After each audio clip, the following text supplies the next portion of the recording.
Gary Vee made a post on a Saturday, also a Saturday I was working in the hospital, and he was like, hey, any artists with unsold artwork, holla, I'd love to be your collector. I commented and was like, I'd love for you to be my first collector. And sure enough, he was. He bought 3 of my art pieces, and the rest of them sold out in like 45 seconds during me working in the hospital. So I'm calling my husband to be like, what, give me the lowdown. Like, what is the TLDR of what's happening right now? NFTs are redefining the cryptocurrency landscape and taking the world by storm. This is Ashley Smith from Fame Lady Squad, and I want to welcome you to From the Blockchain. As leaders of an all-female avatar NFT project, we want to share our insight and industry knowledge with you. We want to empower more women to participate and dominate in the NFT space. So whether you're an early adopter or just a curious learner, we hope you join us to explore the exciting world of NFTs. Hello, everybody. Welcome back to From the Blockchain. This is your girl, Becky, also known as Ashley Smith IRL. It is just me today. Our girl, Lady C, aka Cara Ricketts, is in the theater. She is performing and she's had a busy schedule doing what she does best, acting, which I'm so proud of her. And we're actually hearing of rave reviews from people in the Web3 space that have had the opportunity to go see her, which is really, really cool. But anyway, we're going to jump right into the episode today. It was such a pleasure. I had the opportunity to chat with my friend, Sara Baumann, who is the co-founder of Women&Weapons and the artist. I've had the opportunity to meet her now over the last year a couple of times. The first time at VCon, and myself as a fan, really. And then I spoke with her on stage with Gary Vee in Sweden in June. As it turns out, my memory did not serve me well in this episode. It was a crazy year. We talk a little bit about that, but I really have to emphasize I had the wonderful opportunity to get to know this woman and her husband, Jake, and they are just wonderful people. Web3 is a weird space. There's a lot of bad actors that are, over the year and a half or two where there was a lot of speculation, et cetera, where people were really in it to, make some quick profits and leave. But there's also some wonderful humans who are just fully interested in the innovation, the new types of communities that can be built, and just really leaning into blazing trails in this space. And I couldn't be more proud of Sara, who's really built a name for herself and she definitely has one of the leading projects in this space featuring female PFPs. And in fact, I would say and by the way, not financial advice. I am a holder and of course I want it to do well. But I just think she's built a presence for herself that it's continuing to grow even through this bear market. First, let me do a quick intro to who Sara is. Sara Baumann is, as I mentioned, the artist and founder behind the Women&Weapons NFT collection. And that collection has now since expanded, which we'll get into a little bit in the show. She dreamed of being a full-time artist since she was a young girl, but until NFTs, she worked as a full-time occupational therapist in the hospital system and sold her art on the side. Through the power of digital art, NFTs, and Web3, she can finally pursue her dream of being a full-time artist. I would say that that's an understatement. She's been, supported by really big names in the space, including Gary Vee, who I think his acknowledgement of her talent really helped catapult her to central stage. And now she has since really reinforced as to why she's there. It's been fun to watch from afar. We get into in this conversation some of the thinking that she's had as an artist and really diving into the business side, of course, of what this all means when you have a big collection and you have a large community of holders and you're really looking to build something for the future. She talks about building brand, which I think is really important. Some of the nuances with intellectual property. She also talks about bringing the IP of Women&Weapons into a more dynamic ecosystem, which I think is really cool. She is one of the first to really be bringing her NFTs to life. And she'll talk a bit about it on the show, but you can check out, and there will be links in the show notes about the rise of Nova. But I really hope you all listening today make sure to check that out. You can see a little bit more about what that means and just building IP through Web3, through blockchain technology. I just find so interesting. But I was also, other types of tech and innovation that's being used here that I just think is really, really cool. So I want to give kudos to Sara and her team for really like not letting barriers get in their way, including time. Like a lot of the things that people in the Web3 space wanted things to happen fast. We get into that a little bit today. And, there's still a practical side to all of this. In order to build, people, need some time. Businesses need time. And they've found ways to kind of move further faster, which I think is super, super cool. So, before we get into the show, I will remind you all, please make sure that you have subscribed, regardless of what platform you're listening or watching with. Subscribe, please leave a review, please leave comments if you can. It helps us with the algorithm. And as we grow the show, it allows us to, walk up to bigger and, very, very high profile guests, which we'd love to have on this show. It's been such a pleasure. It's been over a year now. We're getting to like episode 55 almost or something. Don't quote me, but we're there. It's just been such an awesome time. I want to thank everybody since I have the microphone. Um, and so make sure to subscribe. Also, if you're interested in being a sponsor, we now have a sponsorship link in the show notes. Please do reach out to us. We'd love to talk to you and see if you're a fit. And also, we are going to be setting up a newsletter soon. So you can subscribe to that newsletter now. You can expect some perks if you're a listener to the show, if you subscribe to that newsletter. So that'll be coming a little bit later on, but you might as well get ready today. So we're pumped here at From the Blockchain, bringing some of the most important stories of innovation and trailblazing in Web3. All right. And we also, speaking of sponsors, we want to thank our primary sponsor, Daz 3D. They are a leader in Web3 strategy, marketing, and full stack development, and have partnered with pretty iconic brands, bringing huge companies into the space. If you're interested in learning more, you can hit up their website at daz3d.com in case you're interested in being a partner. But of course, Daz 3D also runs one of the largest 3D creation platforms, serving millions of professional and recreational artists worldwide. If you're interested in digital 3D animation, this is something that you're going to want to check out if you haven't before. I know Kara has played around with it and was before we even knew the people behind Daz 3D. And it's something that I've been meaning to play around with a little bit myself. Maybe if I do, I will show you where to find what it is that I do. Anyhow, without further ado, thank you for being here, everybody, today. Enjoy the show. Hello, everybody. This is your girl, board Becky, also known as Ashley Smith. I'm so excited for today's episode to be here with my dear friend, Sara Baumann of Women&Weapons.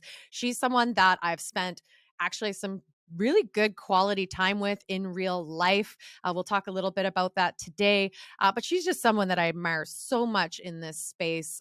She is blazing trails and really writing her own story, one that I think is going to be followed for many, many, many years to come, especially probably inspiring other artists and people who want to play in a new ecosystem.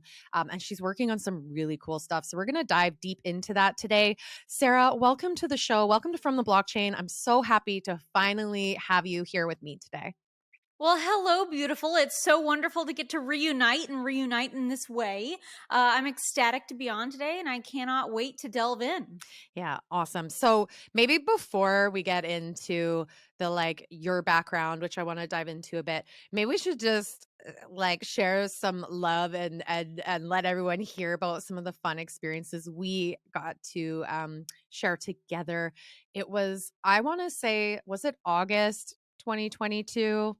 June June. 2022. Yep. Oh my goodness. Okay. Right Well, before NFT NYC. okay. Well, summer 2022, whilst I was pregnant, I was offered an opportunity, short notice, to hop on an airplane and head out to Stockholm, Sweden for a really neat, I don't even know if I'd call it a conference, but Almost for like a lack summit. summit, yes. Yeah. Innovation thought leadership summit called Brilliant Minds. And I was so excited to know that Sara was going to be my counterpart and friend for the few days we were there. And we shared a stage with Gary V, which I still can't get over. But you were, supposed to be there. You were on that docket for some time. I was a fill-in, and I was happy to take the Oh spot. my gosh, no, you are such an absolute wealth of knowledge. I don't think you're giving yourself enough credit. But yeah, no, I think you and I are both just like unreal grateful to Maha and Gary for, giving both of us the opportunity to be there and to be on stage with Gary and get to spend time with the both of them. Yeah, and then, of course, we got to know one another, and, I got to know your husband, Jake, who's just phenomenal, and both of you just have the purest hearts, and I just love, I think, in the Web3 space, getting to spend quality time with people that you admire from afar. I hate to say, like, I think it adds a certain level of trust, and it feels good to Yeah. know other people know you too, because I think, as we all experience, when you're working with people via the internet, sometimes, it might not all be love, but when you know people really know you, it helps kind of move things forward. And it helps me with my energy, anyways, knowing that people know who I am.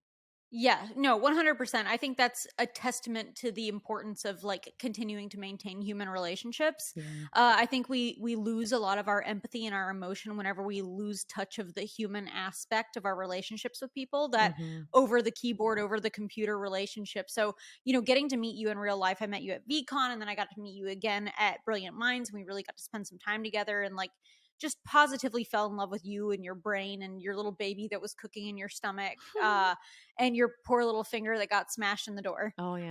I've long forgotten about that incident, but luckily I have you there to help me. To get you bags of ice. Yes. All right. So, Sarah, you obviously are founder of Women&Weapons. You're also the artist behind it. Remind me, when did Women&Weapons launch? So, Women&Weapons, the OG 10 piece painted collection launched, I want to say in like August of 2021. And then Hmm. the 10,000 piece PFP collection launched in October 2021. And then season 2 of Women&Weapons launched actually during NFT NYC in June of 2022. Right. So you've been doing your thing for a while now. I mean, I'd love to know a little bit about your experience in kind of coming into this space and, having an identity in this space, and sort of this funny thing where you've probably been working on what you've been working on for so long, and then having some overnight kind of recognition. Yes. Because Yes. I remember being introduced to you and it just being on fire. Oh my god, yeah, no. Like talk about on fire. Yeah, no, I was working full time as an occupational therapist in the hospital. Hmm. I'd been working as a therapist for about 5 years at that point, in the hospital and in outpatient therapy. And I had been delving into the NFT space by the recommendation of my magnificent husband, who is always ahead of the curve. And so like beginning January 2021, he was like, "You need to get into this NFT stuff." And I was like, "Okay, I'll look into it." Started just very very slowly dripping into it. I think I really started jumping in around like April of 2021. Hmm. But it was hard initially, like, you're trying to figure out, who do I follow, what Discord do I jump in, like what do I listen to, I don't know. And Hmm. you're putting your work out there, your artwork out there, trying to really advocate for yourself, market yourself, get to know people in the community and so on. And so, of course, it takes a little bit to find your identity in the space, to really start getting to know people and what have you. Really blessed with the opportunity to meet lots of wonderful humans just off the get go and kind of recognize like what the opportunities the technology would offer to especially artists at the Hmm. time. Hmm. Gary Vee made a post on a Saturday, also a Saturday I was working in the hospital, and he was like, "Hey, any artists with unsold artwork, holla, I'd love to be your collector." I commented and was like, "I'd love for you to be my first collector." And sure enough, he was. He Hmm. bought 3 of my art pieces, and the rest of them sold out in like 45 seconds during me working in the hospital. So I'm calling my husband to be like, "What, give me the lowdown, like what is the TLDR of what's happening right now?" Hmm. And so like, you kind of mentioned that overnight success and like how things really like whip up. And I had been working on a 10,000 piece collection prior to this whole thing happening, but I was going to work on it really slowly and take my time and so on. Hmm.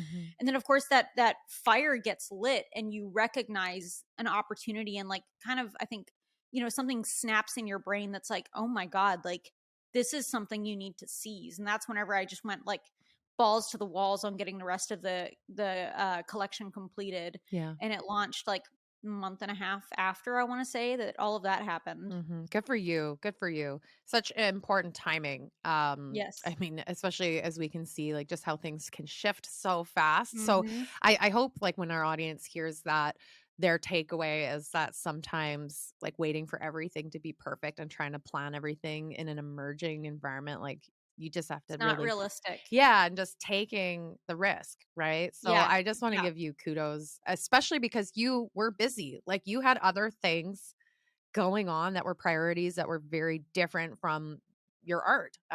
Yes. And so, so how long were you working in that field and when did you decide to go full time in the Yeah. Web3 space? So I had actually started out working as an outpatient therapist, so Mhm. doing a lot of like stroke rehabilitation and like orthopedic rehabilitation and what have you. Moved over to the hospital system. Gosh, I want to say it was like 2018 or 2017, something like that. Mhm. And then, as many of us know, COVID happened. Yeah. And that was like, I think probably the moment that I realized that like life is really short, Mhm. and like I liked being an occupational therapist. However, I don't know that it's something that I want to do with the rest of my life, because I was and am so passionate about art, and I'm so passionate about building things, and so passionate about being my own boss.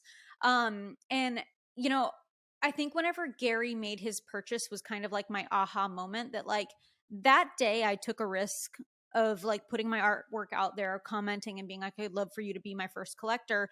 And that risk paid off. Mhm. And I think that was whenever like I felt it in my gut that like, this is your time to just go for it. Like put the pedal to the metal and go for it. And so like I was asking for time off whenever I could. I was coming home from work and working another 5 to 6 hours drawing. Like Mhm. it just felt right in my gut. And I think that was the moment that I recognized that like sometimes not taking risks is a risk in and of itself, Mhm. because you don't know what doors could open for you. And it, once the first 10,000 piece collection sold out, I think was the moment that I realized I need to go down to PRN working at the hospital. I need to just work like a few days here and there a month. And I need to make Women and Weapons and me being an independent artist my full time focus. Mhm. And that's what I did. And knock on wood, we're what, a little over a year, almost a year and a half out. And Mhm. thank God. Mhm. And then at what point did your husband, Jake, become sort of integral to your team? Like he obviously was working and doing whatever he was doing ahead of time, but when did you decide as a couple to like really combine forces and focus your life's work basically towards this? Day one. Yeah. Day one, he and I have always been a team, no matter what we were doing, whether it was in other business ventures, whether it was in school, you name it, we've always been like peanut butter and jelly together. So Mhm. even whenever it was just like launching my own art independently, he was there with me through and through. We bounced ideas off of each other. He helped me set things up. If there was something he was more knowledgeable about than I was, he would teach me about it.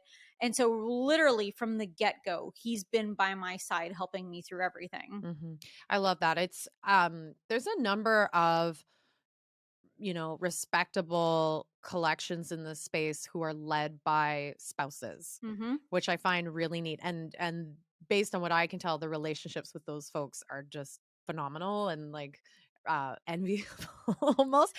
So just kudos to you guys for making that work. I want to jump into a little bit about what you're working on now, but I do think we probably want to give our audience, just in case they're not familiar with Women and Weapons, a little bit of a background, the art, what it is, Yeah. so it can set up the stage for what you're working on moving forward. Sure. So basically, the short of Women and Weapons is these are women who are meant to portray women from a mid century era, oftentimes an era where women were frequently put down and not perceived as powerful, and Mhm. instead to portray them as powerful and utilize these weapons that they're holding, these kind of like mid century era, war era weapons that they're holding as like the symbols and the metaphors of the weapons that women carry into their everyday. Mhm.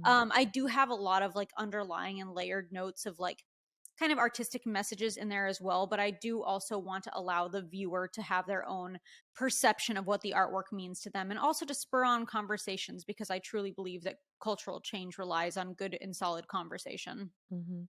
So I do wonder, just from an artist perspective, to go from an artist that was really probably just very passion driven. You're probably creating a lot of work for yourself Mhm. at one point, and to have not had necessarily like customers of your art to suddenly having, you know, 5,000 plus holders of your artwork. How did like what did that mean for you, and how did that impact the way you look at your art? Yeah. So prior to all of this, I was getting a lot of my income from my artwork from commissions. Okay. So I was doing a lot of like larger commissioned art pieces. And then I was doing like prints of my smaller art pieces that I did for myself and selling those on Etsy and so on.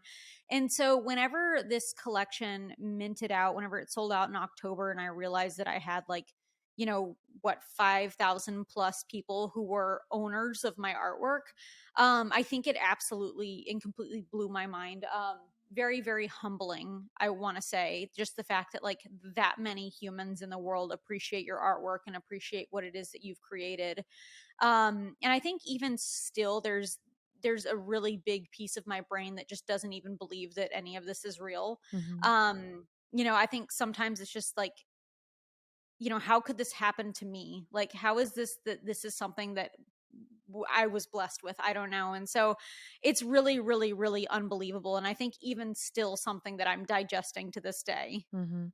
So let's just lay it out. So you have Women and Weapons, the original 10,000 piece PFP collection, and then you launched a season two. Mhm. Maybe for our audience, we can share a little bit about like what that even is, and the thinking behind adding more artwork that's kind of attached to a collection. Yeah. So from the get go, pretty much with season one, I knew that I wanted to expand upon the Women and Weapons story, right? And so season one of Women and Weapons is set in like the 1950s. Season two kind of catapults to the 1960s, where the lore is a little bit more like retro futuristic space race type lore, right? Mhm. But also the other thought was that there were a lot of people who were reaching out to me that were like, I really, really love Women and Weapons. I love your ecosystem. I cannot afford a season one piece. Mhm. So obviously I wanted to create some more artwork. So my current season one holders were airdropped a season two piece. And then it also was a lower price point. It was 0.05 ETH in June of 2022, when I don't remember what the price of Ethereum was, but it was significantly lower than October of 2021. And that really allowed a lot of people who wanted into an established ecosystem an opportunity to perhaps purchase their very first NFT at Mhm. a very attainable price point. And so that was another one of the big reasons that we wanted to launch the second collection. Mhm. So as you're kind of looking now, kind of from a holistic perspective at this community you've built, what do you feel that means? I think that a lot of people still from the outside looking in are looking at these collections and not really understanding how it connects people. So maybe Yeah. you can give some provide some insight as to like what your community means to you. What does Women and Weapons bring to holders, and then that can maybe help us understand why you're building moving forward. Yeah, well, I think a lot of these collections, we basically establish ourselves as a brand, right? Mhm. And it's very similar to, I think, many of the other brands that are out in the world. People who say wear Supreme may see somebody else who's wearing Supreme and immediately identify that that person that they're seeing is also interested in the same things that they like, right? Mhm. And so with these PFP collections, obviously, it's kind of like a putting your face forward as like, these are my interests, these are the things that represent who I am as a person. Mhm. And obviously you're able to find a community through that, right? Mhm. And I think one of the things that we've identified, with Women and Weapons, is that we've built a really, really immaculate community of human beings, like some of the most warm-hearted humans in Web3. Mhm. And a lot of them have made some lifelong friends through our community, and I feel like I've made lifelong friends through our community. But on top of that, I feel like we have a very strong IP with Women and Weapons, something that we can really utilize for storytelling and building out this Women and Weapons ecosystem and universe, while Mhm. also building out a brand that can be recognized and identifiable as a household name. Okay. Can you remind me what is the IP ownership within the Women and Weapons ecosystem? What does that look like? Yeah. Holders have full IP rights Hmm. of the pieces that they own for both season one and season two. So we've had people like with BPI Sports, some of their owners own some Women and Weapons pieces, and they've put their Women and Weapons on their BPI Shuriken Power. We have Girl in the Verse, who uses her Women and Weapons as her identity or her persona for her show that she puts on. We've had Sting and Hot Honey, who have used their Women and Weapons on their pieces. A lot of people have utilized them as their personas, their logos, you name it. We've seen them in a multitude of different ways, but yeah, they have full IP ownership, which I think is something that's really exciting. Like we have basically developed a character from our IP who is Nova, that I'm sure we're going to talk about later, but like any of our holders could do the exact same thing. Hmm. And we've seen a lot of people from other ecosystems do that exact same thing as well. Hmm. So, as let's talk about Nova. So, first of all, I'm just gonna say I saw Nova just on Instagram randomly and realized it was connected to Women and Weapons, and realized this is, I think Sarah's behind this somehow. And so I'll let you explain who is Nova.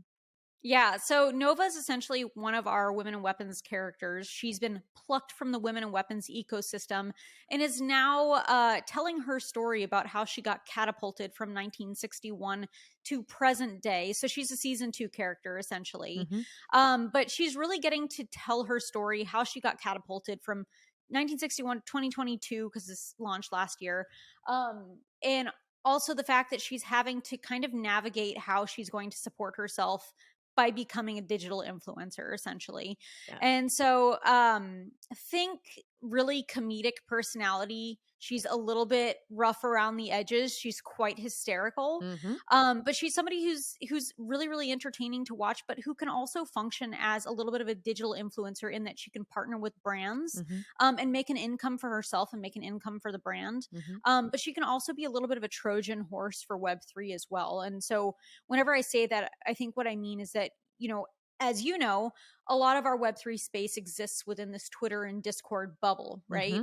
Hmm. And not as much exists outside of that on other social media platforms. And so Nova exists on a lot of vertical video mediums, i.e., Instagram Reels, TikToks, YouTube Shorts, what have you. And so she's able to reach a much broader audience to, one, educate people about the Women and Weapons ecosystem, perhaps, again, bringing our brand to become a household name, and two, being a little bit of a Trojan horse and kind of sneaking in bits and pieces of Web3 to help educate people about what Web3 is. Because I think many of us know right now that, like, you get outside of our ecosystem and a lot of people are like, about Web3. They think like, we're trying to kill the ecosystem and it's all scams and this, that, and the other. And they don't recognize like how incredible the technology is that's here and the multitude of use cases that it has. And so I think that's something that Nova is going to be able to do, just reaching kind of across those borders. Hmm. That's awesome. So, uh, please know we will make sure to link the social channels for Nova in the show notes. You have to check her out. She is so funny and she is a little badass. She's a little feisty, which I adore, but still playful and not like over the Yes. top. But I also think that it's interesting to look at the like, so she's a 3D animated character, Yep. right? Yep. Now, tell me a bit more about the tech behind that. Like, is this directly related to the outfit I saw you wearing? Yes. Okay. Yes. The very tight black outfit that has like all the little pokey spots on it. Yes, that outfit. So she is a fully rigged 3D animated character, which means that I get in a lovely little suit that has all these gyroscopic pieces basically at the variety of the various joints on your body. And so whenever I move my body in a certain part of space, these gyroscopic elements tell the computer like this is where my elbow joint is in space, and Mhm. so it mimics that over to Nova's body. Mhm. And then I also have a rig that I wear on my chest that holds my phone in front of my face that does a face capture so that my face is able to emulate onto Nova's face. Mhm. And then it's also my voice behind the character too. Mhm. So basically I am Nova, Nova is me sort of thing, except that she has her own personality. I think her and I have fairly different personalities. She's way more sassy than I am, I think. I think I'm a little bit more like more of a yes woman than Nova would be. Which I think makes her a lot of fun, and a lot of fun to see so feisty, especially given the fact that she comes from the mid-century. Yes, I will say, like, and I hope this comes out the right way, but you really have a wholesome energy to you, and by that I don't mean like it necessarily innocent, but just really kind and loving. And I'm sure Nova is are those things as well, but that she definitely has an extra layer that Yes. I'm like I'm like, this is Sarah's voice, and so it's her, and I'm like, holy, this is not how I'm used to hearing her. Um, but I love I on this show from the blockchain, we're so focused on innovation, and I think what you're doing in this case is like incredibly innovative, especially given that it's not your background. And I hope that when people hear this, it encourages them to understand that these opportunities are out there. I would Yeah. assume it probably has a lot more to do with like asking the right questions to the right people. Like, Mhm. how can I Mhm. accomplish this goal that I have in my Yes. mind? Like, how did you come up with this idea and bring it into real life execution? Yeah. So I think one of the things that I want to say is first and foremost, you really have to think outside of the box, right? Mhm. And I really want to lob this one, or give Jake his flowers when they're deserved. So Jake was the one who actually fell really, really deeply in love with the animation technology first. He Yeah. started delving down that rabbit hole of animation and basically looked at me one day and was like, we need to do this. Like, Mhm. this is the future of where entertainment is going. And, we'd had opportunities where we were able to get into meeting rooms with entertainment companies and what have you. And we were told, a multitude of things. One, yeah, you guys have a really large community for Web3, but you don't have a very large community for like, a global entertainment scale, right? Mhm. And so that was kind of like thing number one that we were told. And thing number two that we were often told was, cool, yeah, we can make something, but it's going to take many, many years for that to ever come to fruition, for Mhm. anybody to see anything from it. Mhm. And I think that's one of the moments where we really realize that, like, you know what? A lot of content and entertainment is coming from short form video Yeah. nowadays, and we're seeing that animation is one of the things that's starting to become very, very popular and very sought after, and it's different. I think whenever you're scrolling through TikTok or Instagram Reels or whatever it may be, and you see this animated character with purple hair who's occasionally cussing, it grabs your interest, right? For sure. As opposed to seeing, just a regular everyday human being or individual. And given the fact that she's animated, she's able to do many, many, many more things than an average human being would be able to do as well, which makes her much more pliable in this ecosystem. Yeah, and I think there's just such an interesting piece there about the future of business and branding and identity. Like, you've got a character now that can work for you, Yes. no matter like how anybody's feeling. There's no sick days. You don't have to worry about her like looking tired on camera. She's Yes. gonna look the way you want her to look, and she's not gonna age like unless you want her to age, right? Like, so Right. this character, this intellectual property could live in perpetuity. And that's something that can't be said of necessarily like a figurehead, a person, a Right. business person behind the scenes, which I'm sure there's been so much demanded of you as like the face of Women and Weapons, having to be in all of the places and working Yes. and building and engaging with your Yes. community. Yes. Um, Yes. Definitely. and I'm just so proud of you and excited to see this not being afraid to step into web 2. I don't know, but people in web 3 I can often be, in my opinion, just far too romantic about like what it should be and where we should be playing. And especially as women, I think it's I want to engage in videos this way. I want to see visual entertainment. Yeah. I want to create visual entertainment. And so I just think it's really, really cool. And so maybe I can also ask you, and I don't, if there's anything else you want to say about Nova, I want to make sure we leave a space for that. But I do think this is also an appropriate point. Like, you were one of the first beta artists, and that might not be the right language, so you can correct me, but that was launched on Instagram, correct? Yes, And yes. can you tell me a bit about that? Yeah, oh my god, what an unbelievable experience first and foremost, and what a magnificent team Instagram and Meta have been to work with. But it was Drift was the first person, Isaac Drift, if people are aware of him. He was the first one to launch his NFT on Instagram, and then that was followed by myself and Amber Vittoria, who's one of my best friends and also an unbelievable artist.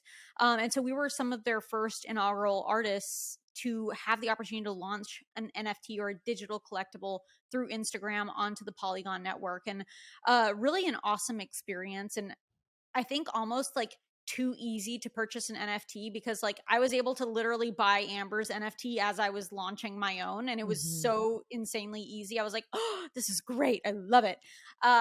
But What yeah, made it so easy? Like, what were the mechanisms? How did it's you buy? literally like clicking a button. And I mean, you can check out so quick, so easy. Obviously, you have to have a wallet created prior to, Mhm, purchasing because it mhm, has to go into a wallet. But mhm. if you have that wallet made, I mean, it's as easy as clicking a button and boom, it's minting and it's going into your wallet. Mhm.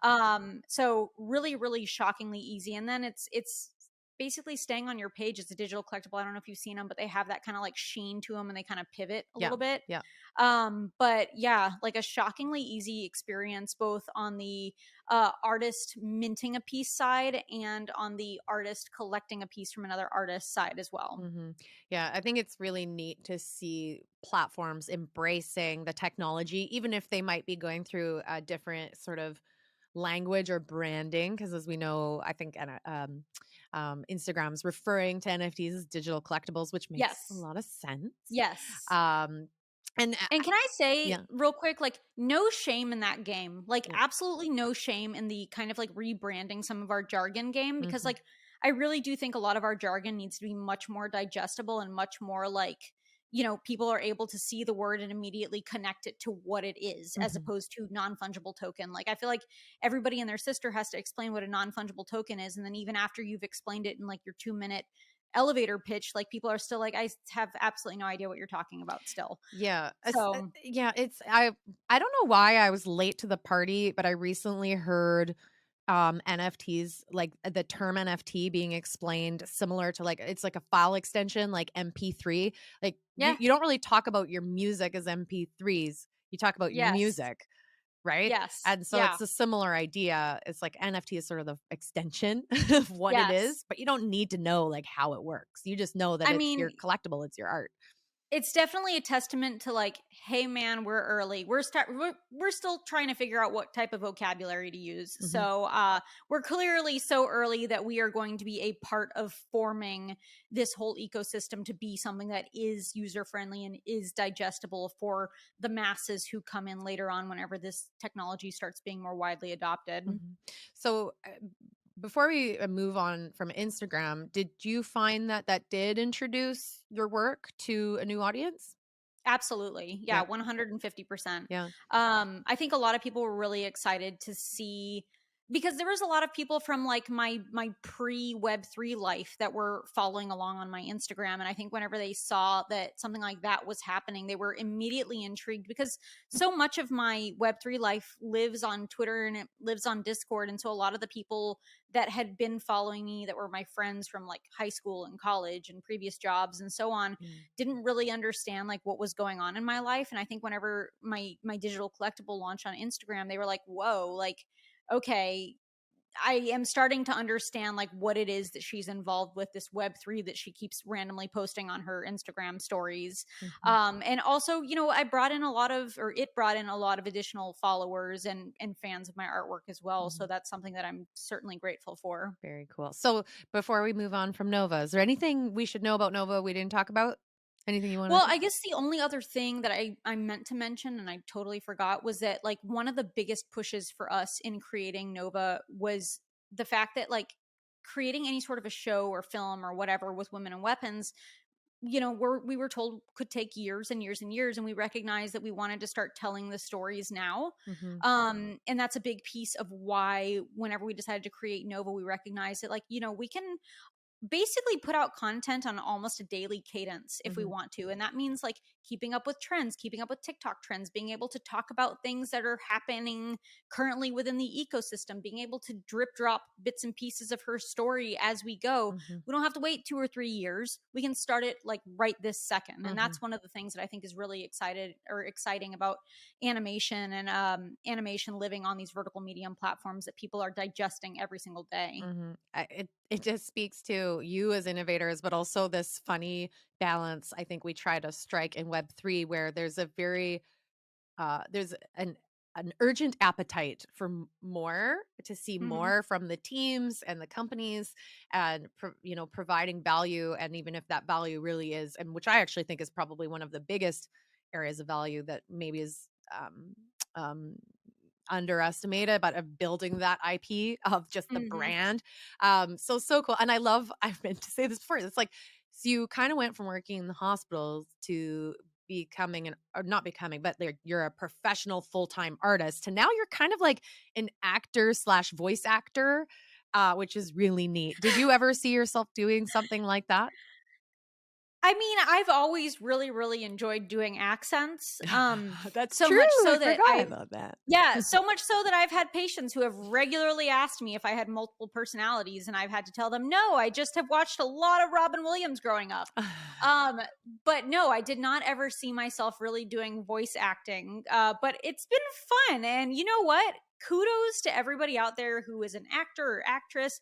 That job is not easy. Mhm. I'd love to see That is for behind the darn sure. scenes. Maybe one of these days there's some footage you can share privately. I'd like to see Yes, it. we have actually a bunch of footage out there for our Women and Weapons proof of work Mhm. that we're starting to put on YouTube, and it's a little bit of the behind the scenes of like, kind of our day to day, but also a lot of the motion capture. I do think though, hearing you say that, I'm recommending to put together a bloopers reel of me like trying to be, Nova in the suit, because I mess up a lot.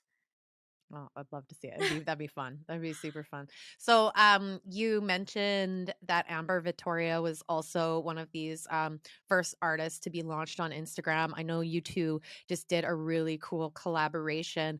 Amber's actually going to be on our show. She's our next guest, actually, after you, which is just incredible Oh, timing. phenomenal. Yeah, she's someone I admire, and is doing such cool work, very different work in this space in terms of, and I just give her so much credit. But how about you tell us a bit about the partnership you just had? Well, I mean, Amber is one of my best friends. She's also somebody who I really look up to as a mentor of sorts. I think she's mentored me a lot in kind of coming into my own as an independent artist, and really understanding like how to navigate becoming and working as a full-time independent artist. And so I'm just like eternally grateful to her for that. But her and I had been talking for like eons about like, we need to partner, we need to do some sort of a collaborative artwork, we need to do something together. And I think it was at NFT NYC. I was at her apartment, and she was showing me how to pull paint. There's like a Polaroid of that somewhere drifting around online. And we were like, we've got to do like a collaborative art piece or merch drop or something together. And I think it was her that actually recommended like, let's reimagine the Women and Weapons logo. And I was like, oh my God, yes, in like Amber Vittoria style. And she basically took it and she ran with it, and she produced like some of the most beautiful designs of our logo on the planet. And knock on wood, the merch drop went pretty darn well. And I think people were really, really psyched about the merch. Hmm. And so it's actually shipping out in about 10 days from now. So February 13th is when they all should start shipping. So I'm pretty stoked to see people in their gear, at many of the conferences coming up this year. Very cool. Speaking of conferences, I was actually going to ask you, over the last year and a half, there's been so many conferences, more and more popping up in this, especially the NFT side of things. Yes. And I know we've had some conversations on the side about like, where do we want to go? How do we manage our time? Hmm. Obviously I'm a mom now and I'm in Canada. Like it's not Not as necessarily easy. easy Yeah. for me to like just drop everything. I don't know if I'll go to New York this year, for example. But what are you thinking about as you decide where you want to spend your Yeah. time in this, as you're kind of a more matured, experienced Yeah. person in this space, and it obviously has evolved a lot over the last couple years. What are you thinking about? Yeah, I'm actually like a little bit passionate about this topic. And Mm, I think a lot of it comes from observations that I made last year.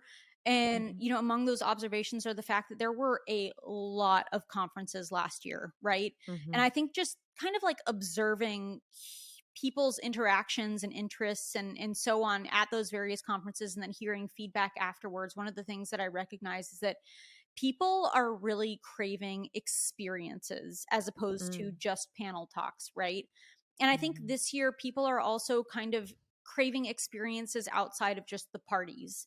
And mhm, so I know one of the things that's my focus is attending conferences that I felt were really the most substantive last year. mhm, And so that's why, our primary focus is going to be South by Southwest, Art Basel, VCon, of course, because it was quite mm, literally the best, and Consensus. And mm, it's because, they really, really were some of the most interesting, well done, heavy on the experiential side, but also, recognizing that we're wanting to become a household name with Women and Weapons.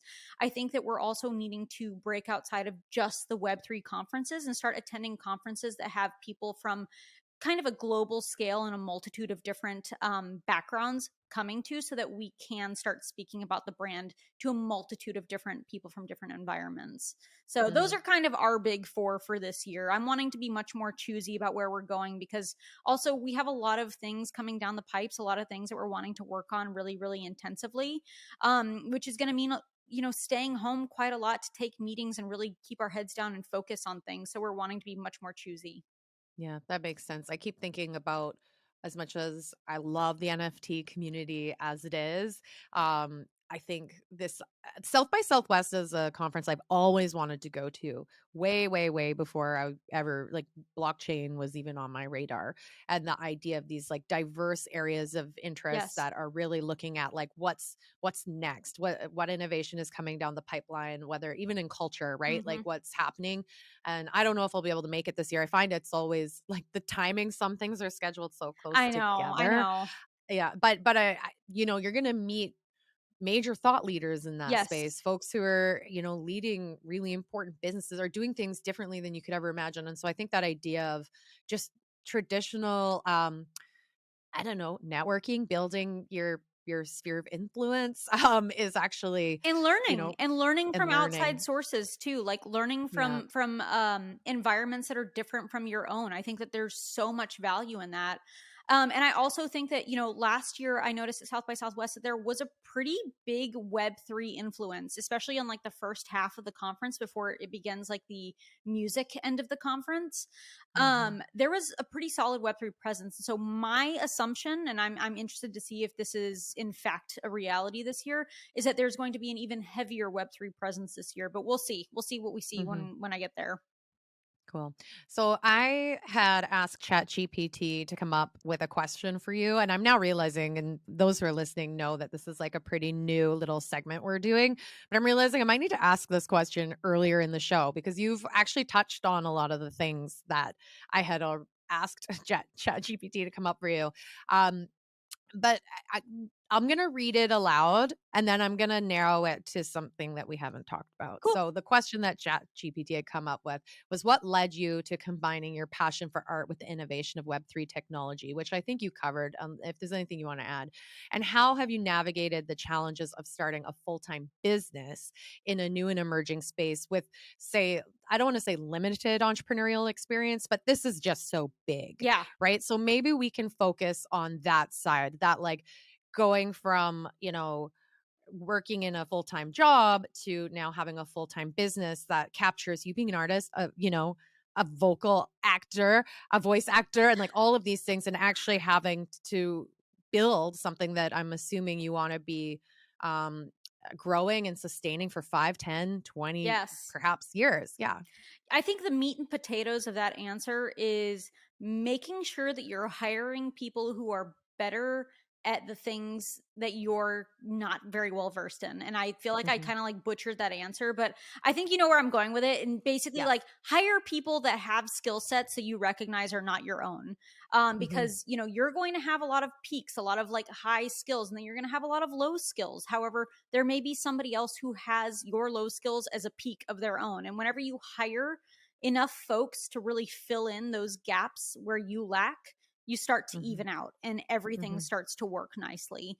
Mhm. And so, I think a lot of people try to put everything onto their own shoulders. They feel like almost they're an imposter if they're not like exceptionally good at absolutely everything in relation to their business. But like, you don't have to be. You need to be good Mhm. at what you're good at and be really good at Mhm. what you're good at.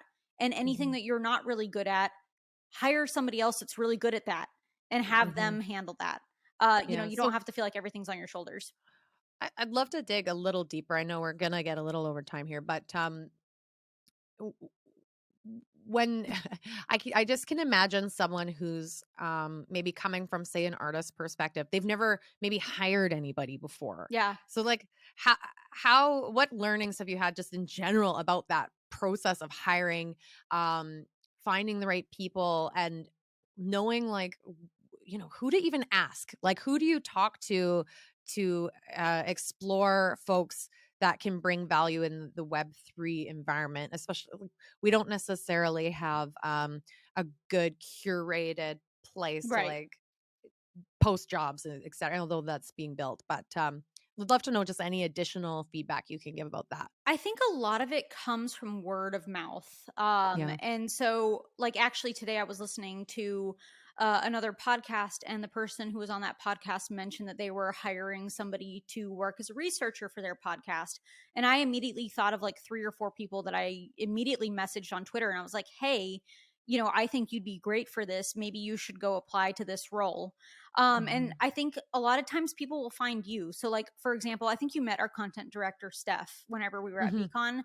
He Mhm. found us. Mhm. So he actually just reached out to us and was like, hey, I make video content and social media content, what have you.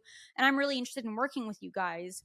And, we'd had several messages of that sort before, but like, sometimes again, whenever you listen to your gut's right. And something felt very different about his message. I think the way that he approached things, the way he worded things, like you just kind of feel who he was like through the Twitter message. Mhm. And so we did an interview with him, and sure enough, he was like an absolutely fabulous human, and he's been one of the most wonderful people on planet Earth to work with.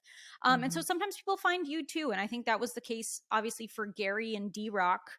D Rock found him, reached out to him, and kept probing him, and Yeah. obviously he's been a magnificent hire for Gary. Mhm. And so it doesn't necessarily have to be that you have to like hurry fill the position. Sometimes it needs to be like waiting for the right person to come along, or really doing your due diligence and researching and making sure Mhm. you find that right person. But a lot of Mhm. times word of mouth does really well. Mhm. There's a lesson in there too for folks, I think, who are wanting to enter this space and have certain skills. Just that outreach can be so effective, especially now where we're still so early. Yeah. There's a lot of room and opportunity there. So I love that lesson kind of on both sides of the equation. So thank you for that. Sarah, I could talk to you forever. I enjoy your company so much. And I hope we get more time to kind of chat offline, but certainly I hope to see you in person soon. Um, I think we filled the time, so there's a lot more I think we could probably talk about. But why don't we let our audience know where people can find you, follow you, and we will include links in the show notes. So, maybe some of the high level stuff people Awesome. should be following. Yeah. Yeah. If you guys want to reach out, I am at NFT Sarah without an H, Sara Baumann, Baumann, on Instagram and Twitter. I'm on LinkedIn. And Mhm. if you want to follow Women and Weapons, it's at Women and Weapons on Instagram and Twitter. And Nova is either Rise of Nova or The Rise of Nova on Twitter, Instagram, TikTok, and YouTube. Mhm. But I appreciate that you're going to put those links, because I know that's a lot of links. We've got a lot of It's a social lot. media accounts, in case you couldn't tell. That's But I perfect. hope I get to see you at some point this year at one of the conferences. If you go to South by Southwest, holla, let's get an Airbnb together. Yeah, for sure. Well, I know that I'm gonna want to be at VCon, so that Yes. and that it just as an attendee likely, but I'm gonna be making my way around. I'm really looking forward to that. So that's a for sure. So Well, you are cool. phenomenal and you are so brilliant. And I absolutely adore every moment that I get to listen to all of your thoughts and all of your takes on things. So thank you so much for having me on today. Thank you, Sarah. All right, everyone. Thanks for tuning in, hearing more stories from the blockchain. Thank you for joining us on From the Blockchain. We hope you enjoyed the show. If you have any questions about today's episode, please send us a message so we can answer it. If you want to learn more about Fame Lady Squad or how you can get involved with NFTs, please visit our website or join our growing community on Discord. We genuinely believe we couldn't do the things we do without the support of our community and listeners like you. So thank you. We'll see you again soon.